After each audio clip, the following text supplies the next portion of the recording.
ကရင်ပြည်နယ်မြောက်ရီမြို့နယ်မှာပြီးခဲ့တဲ့စက်တင်ဘာလနောက်ဆုံးသတင်းပတ်ကစလို့တကြော့ပြန်၄ကီကောဒေသတိုက်ပွဲနေ့စဉ်ဖြစ်ပွားနေကစစ်ကြောင်ဥယေ3500နီးပါးရှိလာတယ်လို့ဒေသခံစစ်ကြောင်ကူညီရေးလှုပ်ဆောင်သူတွေကလူလူမြန်မာကိုပြောပါတယ်စစ်ဘေးတိမ်းရှောင်သူအရေအတွက်ဟာ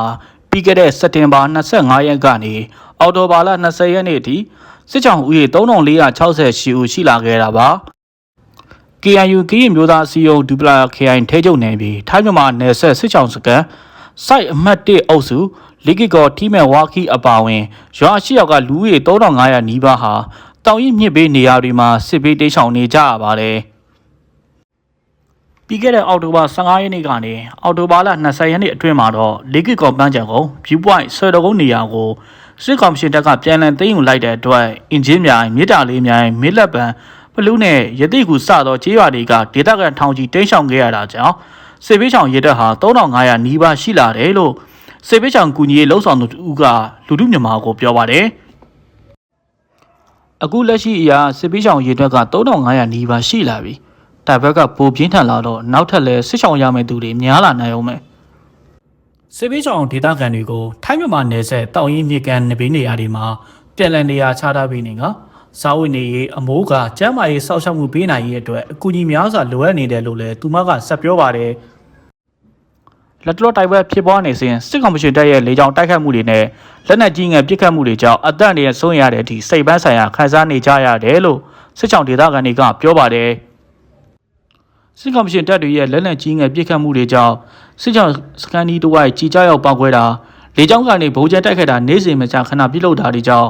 စိုးရင်ထိတ်လန့်စွာနေထိုင်နေရကြောင်းလေကီကောစစ်ချောင်းကန်ဒေသခံတို့ကပြောပါတယ်။နေတိုင်းဗုံးကျဲတပ်တွေပြစ်ခတ်တဲ့နေကြားနေရတော့စိတ်ထဲမှာမလို့ကြလို့ခံစားရတယ်။ဟိုတဲကဆိုရင်စစ်တပ်ကနေလမ်းပစ်တာလည်းမသိဘူး။ကြီးတွေစခန်းနဲ့မနီးမွေးမှလာကြတော့တော်တော်လေးကိုထိတ်လန့်ရတယ်။ထို့အတူစစ်ချောင်းဒေသခံတချို့ဟာလည်းမြရီမြို့ပေါ်ရက်ွက်နေရာတွေဒီဆက်ရဆွေမျိုးတွေတန်ခေါ်လုံနေကြရပေမဲ့ရကြီးအုပ်ချုပ်ရေးဖွဲ့တွေကမကြာခဏဆိုတော့အဲတင်းစစ်ဆေးမှုတွေကြောင့်စိုးရိမ်နေရတယ်လို့မြောက်ရီမြို့ဘက်ကိုစစ်ပေးတိမ်းရှောင်နေသူတွေကပြောပါတယ်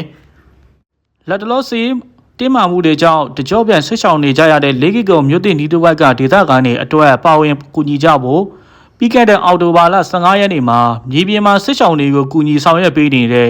၄ကီကောလူငယ်ကွန်ရက်အဖွဲ့ကတောင်းဆိုထားတွေရှိခဲ့ပါတယ်။ထို့အတူ၄ကီကောမြို့တင်နေရာကိုစစ်ကောင်စီတပ်နဲ့ BGF ပူးပေါင်းဖွဲ့ကအင်အားရာချီစစ်ကြောင်းထိုးက